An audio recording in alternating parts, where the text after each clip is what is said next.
একটি প্রশ্নের উত্তর আমি সংক্ষিপ্তভাবে দিয়ে নেই।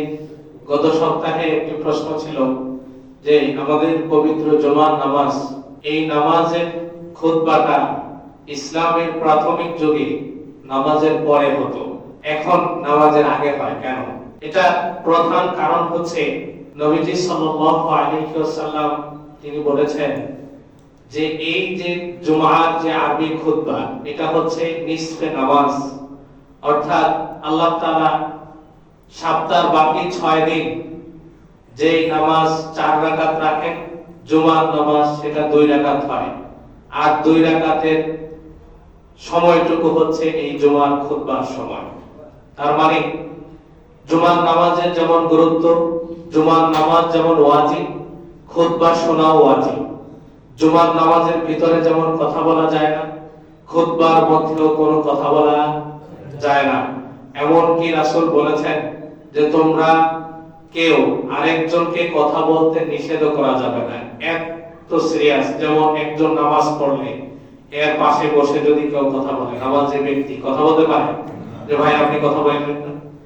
ঠিক খুতবার গুরুত্বটাও এমন যে খুতবা চলাকালীন সময় আরেকজন কথা বলছে বা নড়াচড়া করছে, তাকে নিষেধ করার অনুমতি নাই। তো ইসলামের প্রাথমিক যুগে গত সপ্তাহে এই ঘটনাটি আপনাদেরকে শুনিয়েছিলাম। আল্লাহ তাআলা এই আয়াতের মধ্যে বলেন ইয়া আইয়ুহাল্লাযীনা আমানু ইযা নুদিয়া লিস-সালাতি মিন ইয়াউমিল জুমআহ। এই আয়াতের প্রেক্ষাপটটা ছিল সাহাবায়ে কেরাম বলেছিলাম বণিক দল যখন এসে বিজ্ঞাপন দিচ্ছিল, তখন রাসূলকে এবং সাহাবায়ে কেরাম 12 জন সাহাবায়ে কেরাম ছাড়া বাকি সবাই চলে গিয়েছিলেন কেনাবেচা করতে।